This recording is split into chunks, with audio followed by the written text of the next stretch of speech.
Meus caros, René de Paula Júnior falando, prestes a fazer mais uma sensacional experiência com maneiras inusitadas de se prender uma câmera no próprio veículo. Tá bom assim? Não, melhorar um pouco essa história. Cara, que engraçado. Acho que agora melhorou, né? Será que tá legal? Vou mexer assim. A minha esperança aqui é a seguinte, basicamente, vamos deixar a luz acesa, vai, por bondade. A minha esperança é que eu consiga driblar um problema que acho que tem afligido as minhas gravações anteriores. Estou saindo da garagem agora. Para quem está assistindo isso pela primeira vez, René de Paula Júnior falando. Eu costumo publicar esses videocasts e podcasts no usina.com/roda e avisa. Faz anos, faz muito tempo. Muito tempo. E a cada mudança de câmera, cada mudança de carro, tal, eu apanho às vezes para mudar um pouco, para melhorar um pouco as condições de captura do áudio. Porque, estou no carro, né? Não é exatamente que eu estou no estúdio. E aí tem uma coisa que acho que vale a pena também deixar claro. Esses vídeos todos eu gravo absolutamente sem nenhum tipo de ensaio e também publico sem nenhum tipo de pós-produção. Maldade com vocês? Talvez. Mas para mim tem uma coisa importante que é a seguinte: a gente vive num mundo tão photoshopado, né? A gente vive num mundo tão editadinho, né? Aliás, a tarefa de quem edita, né, de quem faz pós-produção é tentar transformar o mundo numa coisa mais inteligente, ou pelo menos mais inteligível, né? Então essa minha mania meio bizarra aqui de publicar dessa maneira é o que dá para justificar nesse contexto, né? Tentar resgatar um pouco a autenticidade das coisas e também não querer mitificar ou forjar ou amplificar aquilo que eu sou capaz, né? Então minhas hesitações estão aí. Se eu estou mais gordinho, mais descabelado, mais cansado, tá tudo aí, é o viver a cores, tá?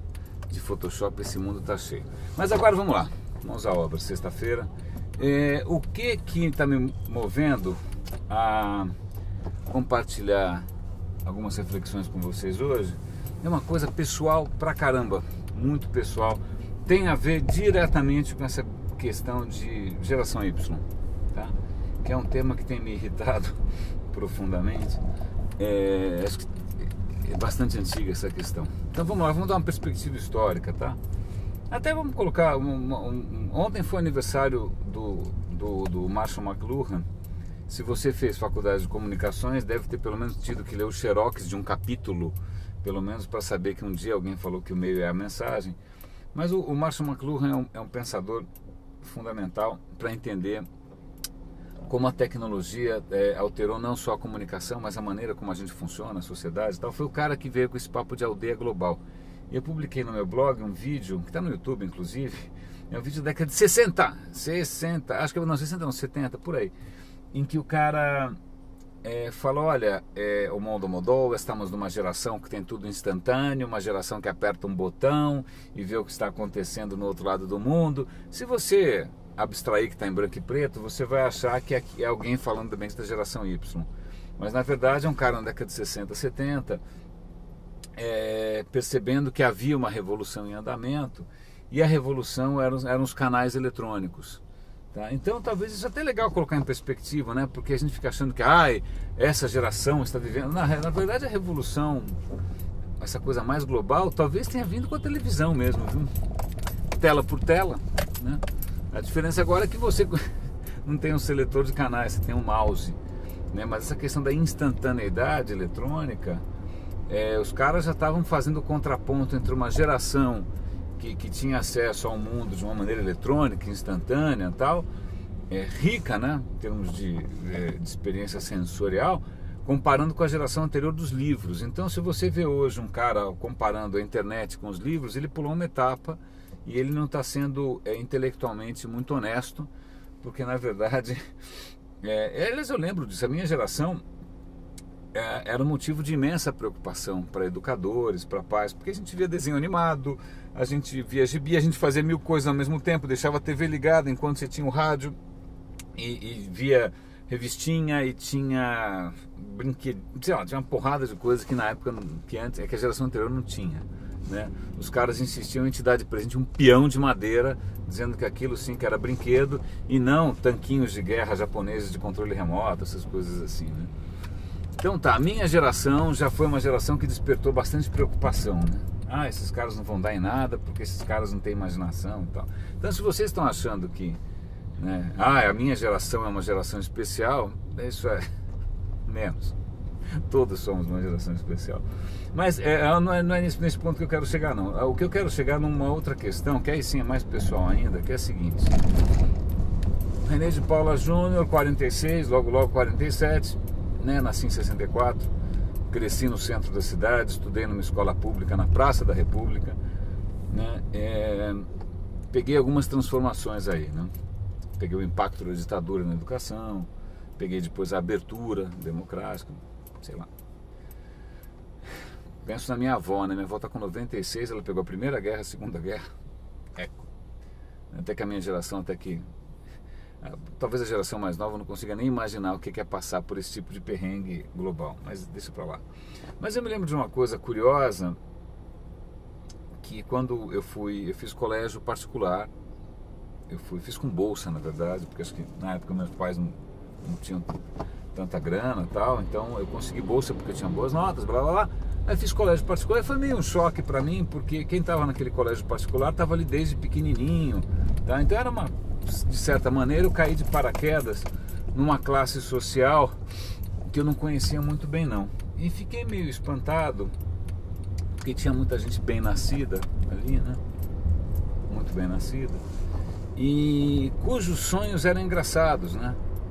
Tipo, chegou a época do vestibular, ninguém queria entrar na USP, muito pouca gente queria entrar na USP, porque, a USP é muito difícil, cara, tá louco, eu quero entrar aí pensava numa faculdade qualquer. Então não é que o cara não conseguia, na verdade ele não queria, porque talvez ele viesse de uma história de classe social, de família, etc e tal, que tinha feito dinheiro, não sei exatamente como, mas não tinha criado essa percepção do valor da educação, do ensino, né, de ralar, etc. Como se aquela riqueza miraculosa, era uma época de uma concentração de riqueza brutal, fosse durar para sempre, né, e o cara não precisasse se preocupar em como que ele ia perpetuar.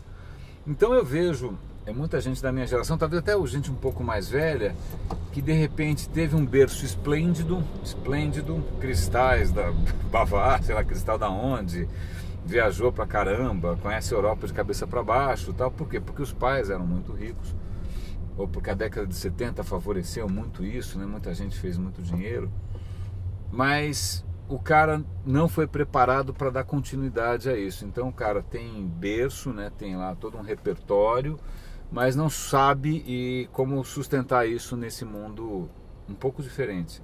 E eu te digo que o mundo mudou. É nesse ponto que eu quero chegar, tá?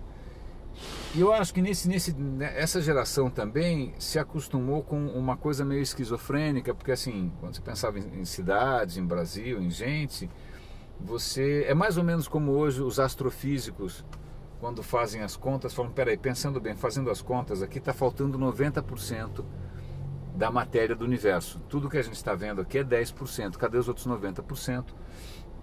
Ninguém sabe onde está, ninguém sabe como detectar, mas pelas contas isso deve existir. Isso é chamado, curiosamente, não vou estender essa possíveis analogias, de matéria escura, né? Dark matter. Então, curiosamente, acho que naquele tempo a sociedade também ignorava 90% da sua dark matter humana, né?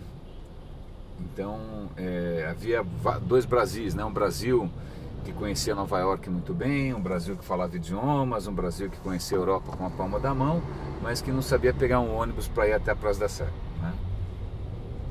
Curioso. Isso o que para mim é uma mudança bastante desconcertante, para mim já foi relativamente complicado cair de paraquedas nesse mundo, porque, né, não era exatamente a minha história, e se eu quisesse, né, ser alguma coisa, eu ia ter efetivamente que estudar, e foi o que eu fiz, né? Mas eu tive a chance de dar um vislumbre, né, uma olhada nesse mundo que aparentemente não tinha muita solução de continuidade social e histórica. Tá bom. Hoje o que eu vejo, e aliás eu recomendo fortemente, procure no YouTube um canal chamado Data Popular. Eu vi uma palestra desse cara e ele contou, olha, estamos vivendo um tempo extremamente interessante, porque com a classe C tendo mais poder aquisitivo, blá blá blá, é a primeira vez em que os jovens, qualquer jovem, tem mais formação do que os próprios pais. O que ele quer dizer? Que de repente aquelas famílias super simples, em que o pai era um operário da construção civil, a mãe era doméstica, sei lá o que é, tá? Que não tinha, de repente o filho está conseguindo estudar um pouco mais, o filho é o cara que comprou, que sabe mexer no computador, que está evangelizando a família na questão da informática, é o filho que vai correr atrás de alguma faculdade particular por aí, não porque ela é fácil, né? No meu tempo os caras iam para escapar do... Não, mas porque é aquela que ele consegue entrar, ter acesso. Então é uma geração nova e que não é o raio da geração Y, o diabo, por isso que eu falo essa coisa esquizofrênica de geração Y. A gente está com um Brasil fascinante, que está reescrevendo a própria história, está emergindo pessoas que você não tem nem ideia de como funciona a cabeça direita, o que elas consomem, o que elas querem, o que elas sonham, e a gente fica pensando, caramba, na geração Y que frequenta os lugares bacanas nos jardins, né? Então, bom, desabafei. Mas vamos voltar. Então temos aí uma geração inteira que, pô, tá estudando, tá tentando aprender alguma coisa, tá querendo ser alguma coisa e tá devagarinho pegando empregos nas empresas, nem que seja num call center, nem que seja onde for, né? Cara, isso é uma coisa tão desconcertante, isso dá tantas oportunidades, tantos desafios bonitos. Então eu vou contar uma coisa que eu acho que é assim, tá? Eu acho que é assim. Vamos imaginar, tá? Aliás, a tecnologia tem um papel muito importante nisso. Eu vou dizer, vamos ver se o cara quiser ser o diretor de criação de uma agência, ele vai ter que ser provavelmente ou um diretor de arte ou um redator, certo? Para o cara ser um bom diretor de arte ou um redator, normalmente o cara tem que ter tido uma exposição à cultura, à educação relativamente intensa. Provavelmente os pais em casa expunham, conversavam, tinha livros na prateleira. Então provavelmente esse cara teve ao longo da sua infância mais tenra, né, exposição a muita educação. Se ele aproveitou ou não, não sei, mas que estava lá, estava, tá? Eu me lembro, mesmo meus pais não tinham tanta grana assim nem nada, mas pô, eu acho que comecei a ler Sartre com 13, porque estava na estante, né? Meus pais são advogados, então quer dizer, o nível mesmo das conversas, os temas, as questões que surgem, você vai absorvendo aquilo. E isso facilita, caso você queira seguir uma carreira que dependa desse tipo de repertório, tá? Agora imagina o seguinte, ou seja, isso é um pouco cruel, porque vamos imaginar que de repente uma figura que tem uma origem mais humilde, que é justamente essa classe nova tal, o cara tenha talentos, né, talentos artísticos tal. A questão é, a hora que ele vai para uma faculdade, a hora que ele vai para uma escola, a hora que ele vai para o mercado de trabalho, será que faz falta o fato dele não ter tido isso desde pequeno, não ter visto isso a vida inteira, não ter, né, alguém segurando pela mão, alguém levando o cara para ver exposição, para ver museu, né, dando de presente livro? Será que não faz falta isso? Talvez sim.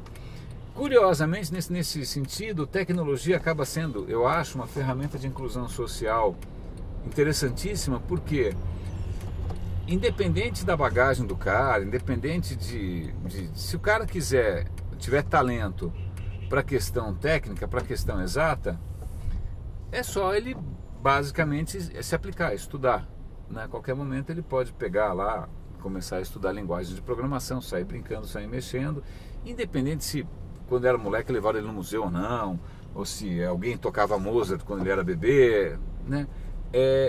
O que eu percebo que muitas vezes as gerações mais novas que enveredam pelo caminho da tecnologia, elas conseguem crescer muito rapidamente em termos de carreira, e ser uma alavanca de crescimento social para a própria comunidade, para a própria família, violenta, maravilhosa. Então, nesse sentido, acho que isso é um aspecto bem interessante que a tecnologia traz, né? É muito fácil você pegar, capacitar tecnicamente um jovem, e é muito mais complicado você fazer isso na área de humanidades. Bom, cara, isso é tese minha, Beltrônico Fontoura, manual, almanaque Beltrônico Fontoura total, né? Mas eu acho que é meio por aí, tá? A questão de TI, de informática tal, tem possibilitado muita gente dar saltos sociais, bem bacana isso. Mas voltando para a questão de educação, etc., né? De berço, de história pessoal tal.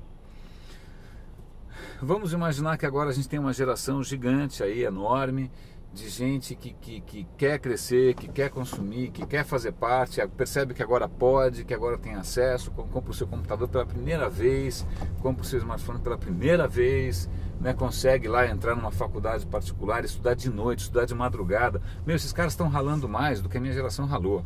Na boa, assim, eu lembro quanta gente da minha geração que tinha berço, tinha grana, preferia ir para algum colégio daqueles papai pagou, passou, né, PPP, né? Quanta gente fez isso. E agora, em contraposição, você tem essa classe C ralando, pegando um ônibus, indo estudar longe pra caramba tal. Esses caras, eu fico imaginando o cenário que é o seguinte: eu já vi a descrição de uma coisa parecida. De repente o cara... É um livro muito interessante chamado The Social Animal. Depois eu posso passar. É um livro muito legal. Em que o cara coloca o seguinte cenário. Sei lá, a menina, ela vem de uma família sem muita grana, sem muito berço, uma família complicada, mas a menina é esforçada, ela quer estudar e ela vai parar numa escola mais privilegiada. Aí ela surta, porque todo mundo fala com uma supernaturalidade sobre, sei lá, Moby Dick, a Ilha do Tesouro, sobre bar, sobre... Porque, sei lá, todo mundo viu desde pequeno, mesmo que não goste, etc. Vai fazer a parte. Ela nunca tinha visto, ela tinha vivido a infância sem livro na estante, sem museu, sem Europa, sem nada, tal. Então ela estava numa desvantagem brutal, ela não sabia nem por onde começar, né? Ok, se eu quiser me educar agora, por onde eu começo? E aí entra um aspecto que eu acho que talvez seja um dos eixos centrais aqui, que é uma oportunidade para todo mundo, que é a seguinte: hoje, internet, vamos supor, hoje minha mãe me mandou um e-mail e falou: olha, eu ouvi falar, descobri que tem um pintor russo, blá blá blá blá blá blá blá blá blá, e eu não consigo achar nada desse cara, tal. Aí ela tinha procurado acho que no Google e não tinha conseguido se entender. Você pode me ajudar? Eu peguei, sim, 2 minutos. Entrei na Amazon, achei um monte de livros, fiz a busca de imagens do Bing, que é super boa, achei um monte de imagens do cara e ainda achei o item do cara na Wikipedia, ou seja, em alguns minutos eu consegui passar para ela um monte de informação que ela não conseguiria procurar sozinha, tá? Ou seja, eu me viro bem, tá? Porque tenho um pouco mais de noção, eu me viro bem. Agora eu fico pensando, quem não teve a oportunidade ou a felicidade de ter mais formação, você fala, não, tá tudo aí na internet, é só procurar, é só clicar. Meu, é muita coisa, o cara não sabe nem por onde começa. O cara vai entrar numa livraria, ele não vai saber nem para que área que ele vai, né? Vamos supor que ele se interesse por algum tema, filosofia, educação, psicologia, literatura. Cara, por onde o cara começa é indiferente para ele, ele não tem a menor pista. Ele não vai saber se um livro tal é moderno, se está atualizado, se é coisa do passado, se de repente... É muito engraçado, que é por isso que às vezes eu pego uma moçada nova com umas ideias tão empoeiradas, de repente o cara achou lá algum livro que nem na década de 60 fazia sentido, o cara está resgatando lá uns discursos que parecem Mao Tse Tung, e você fala, meu, não é possível, estamos em 2011, sei lá, para o cara não saber por onde começar, começou pelo lugar errado, né? Alguns livros deviam ter prazo de validade, que nem leite. Mas anyway, aonde que eu quero chegar com essa história? Eu quero chegar com o seguinte: na hora que você oferece, tá aqui a internet, tá aqui a busca do Google, tá aqui, sei lá, uma livraria, tá aqui uma biblioteca, você só solta a informação, fala, meu, agora é com você. Isso pode parecer suficiente, tá? Mas a gente está esquecendo que, na verdade, as pessoas têm repertórios ou têm bagagens diferentes. Quando você joga isso na mão de uma sociedade desigual, isso talvez, ao invés de democratizar, talvez aumente o abismo. Porque quem tem um pouco de bagagem, de pegada, o cara vai embora, vai longe, vai achar tudo que precisa, vai se educar e vai disparar na frente. Quem não sabe nem por onde começar é capaz que ou perca um tempo preciosíssimo ou que simplesmente tome um caminho estúpido, né? Vai perder tempo em community social media e ficar jogando tempo fora, né? Então aquilo que deveria ser, ó, tá aí, tá tudo aí, o que você está reclamando, né? Só sair clicando, só procurar, tal. Isso talvez não baste, né? Então eu percebi isso quando eu estava na Microsoft, agora eu percebo no local alguma coisa parecida, que é a seguinte: não adianta falar, olha, o conteúdo está todo aí online. Cara, você tem que segurar na mão. Você tem que segurar na mão. Quando a gente vê de vez em quando o Google lançando um produto e fazendo lá um desenho animado, explicando, cara, é por aí, tem que segurar na mão, tem que ajudar, tem que dar algum caminho, tem que facilitar. Porque às vezes o cara, você fala, olha, como é que eu aprendo sobre, fala aí alguma coisa qualquer, Ruby on Rails, Silverlight, sei lá, storytelling. Outro dia um cara me perguntou sobre storytelling. Você fala, não, procura no Google, aí o cara vai achar um monte de link, ele não vai saber se ele tem que ler primeiro um, depois o outro, e aquele outro, se um é introdutório, o outro é detalhado. Se esse cara, se você passa para esse cara e fala, tá aqui uma lista dos livros básicos, tá aqui uma lista dos vídeos básicos, tá aqui uma lista na sequência do que você deve ler. Na verdade, você só pegou o conteúdo que estaria solto, né, espalhado por aí e tal, e colocou numa sequência lógica, você, né, criou ali um caminho para o cara seguir. Isso vai fazer tanta diferença. Isso vai fazer tanta... Talvez a gente que é mais privilegiado não tenha ideia do quanto deve ser enlouquecedor para quem está querendo começar agora, tal. De repente, o conteúdo está numa língua que ele não entende, ele vai ter que aprender inglês do zero, ele vai ter que buscar e ele não sabe direito, cara, isso é maluco. Então essa história de que o acesso à informação por si só é democratizante, acho que, aliás, outro dia eu vi, quando teve aqueles incidentes no Egito e tal, na verdade tudo aquilo começou com ativismo, né, com uma coisa bastante estruturada e planejada de um cara que ele usou o Facebook, mas ele é funcionário do Google, né?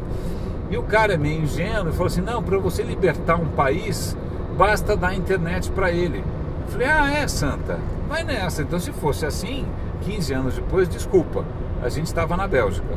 Não é assim, né? Eu acho que a gente tem, pelo menos no Brasil, o resto, whatever, não sei, uma oportunidade enorme de ajudar quem está querendo começar agora, que tem uma pegada diferente e tal. Fazendo o quê? Curadoria, ajudar a escolher, ajudar a encontrar, ajudar a avançar, né? Isso é paternalismo? Eu acho que não. Eu não acho que isso é paternalismo. Na verdade, acho que isso é, na verdade, um pouco de humanidade, um pouco de compaixão, inclusive. Porque esperar que todo mundo seja um super-homem e consiga se encontrar sozinho, né, na absoluta pletora é uma palavra bonita, não é pletora, essa cornucópia, que é outra palavra bonita, de informações, cara, desculpa, é exigir demais das pessoas. Talvez 0,5%, né, 0,000% consiga efetivamente fazer isso sozinho. Mas eu acredito que não, né? Isso é uma coisa engraçada, né? É que a gente muitas vezes se toma como referência, né? Toma a própria classe social como referência, toma a própria história como referência, toma a própria cidade como referência, ou bairro, né? Por força do meu trabalho, eu tenho tido o privilégio de circular bastante. Então lá vou eu para Salvador, Recife, Porto Alegre, Curitiba. Eu lembro uma vez eu estava em Porto Alegre, aliás eu fui várias vezes para Porto Alegre a trabalho, foi um privilégio, eu gosto muito de lá. E um colega gaúcho uma vez falou assim, cavalo encilhado não passa duas vezes. Eu fiquei assim, com a ampulheta rodando assim, falei, primeiro eu não sabia o que era encilhado é com a sela em cima. Eu de cavalo não entendo nada, aliás eu nunca entendi por que cavalo, que é um bicho tão bonito, deixa um mané montar em cima, mas tudo bem, sei lá, eu sou uma criatura urbana, né? O cavalo pode correr tanto, por que alguém consegue, por que não foge, né? Bom, anyway, mas será que pode dar alfafa? Bom, não sei. Bom, mas anyway, voltando pro ditado do cara, cavalo encilhado não passa duas vezes. Aí ele explicou que era um cavalo com sela. Eu falei, bom, qual é a graça de passar uma vez ou duas e tal? Aí ele falou, não, esse negócio é o seguinte, se o cavalo está encilhado, você só precisa montar. montar e ir embora. Se você não montar, alguém vai montar, ou seja, ele não vai passar de novo. Eu falei, ok, agora entendi. Estou tentando entender mais ou menos, mas pelo menos assim, o contexto, né? Eu já entendi mais ou menos qual é a história. Mas o que ele quis dizer aqui, é por isso que eu estou lembrando essa história. Primeiro assim, o mundo é maior do que os jardins, né? O Brasil não é um só, né? O Brasil tem Porto Alegre, tem Recife, tem o Diabo A4. Os sonhos não são os mesmos, né? Os sonhos não são os mesmos. A grande pergunta aqui é com o que esse pessoal está sonhando, né? Algo me diz que são sonhos que surpreendem qualquer um aqui. Surpreendentemente é um sonho mais parecido com os nossos do que a gente imaginou que fosse, sei lá, pagode na laje, obrigado, e feijoada, mas são sonhos bem interessantes. Mas a questão é, voltando para o meu ditado equestre e sulista, essa oportunidade que a gente está tendo, histórica, né, social, Diabo A4, cara, ela não vai passar duas vezes, né? Essa geração que eu chamo de BR, eu não sei se ela vai ficar esperando muito essa geração Y fazer alguma coisa a respeito, né? Aliás, uma coisa muito curiosa, tem um amigão meu que trabalha no mercado de moda, e falou, cara, moda é uma coisa bizarra, né? Porque todo mundo quer ir nos Fashion Week da vida, tal, blá blá blá, os grandes nomes dos designers de moda brasileiros. Eu falei, mas na verdade, na real, esses grandes nomes, eles só sobrevivem quando eles vão para o mercado de massa. Porque esse universo não é sustentável, esse universo fashion. Não tem tanta gente assim para gastar tanto dinheiro assim para ficar comprando aqueles vestidos caríssimos, aquela moda maluca e tal. Então o cara só se sustenta porque uma hora ele vai fazer um band-aid fashion, ou porque ele vai fazer um cotonete fashion, ou porque ele vai fazer uma mochilinha que vai ser feita na China fashion. Então esses eventos todos do mundo fashion, que todo mundo ali posa de bacana, de europeu, de moderno, na verdade muitas vezes o cara tá, por favor me arruma um convite de graça, porque eu não tenho grana para pagar. Então às vezes eu fico pensando se não é um risco que a gente corre, ainda mais nessa área digital tal, de cair nessa mesma armadilha, né? Enquanto a gente está bancando bacana, cool, legal, iPads, Apples e coisas do gênero, né? Talvez a gente tenha que pedir, né, mesada para a classe C, que tem sonhos um pouco diferentes dos nossos. Meus caros, eu cheguei aqui. Espero que a gravação tenha ficado melhor, viu? Vocês não têm ideia do que eu acabei aprontando ali. Muito engraçado. Mas muito obrigado pela companhia. Vou estar publicando isso aqui agora mesmo. Grande abraço, Renê.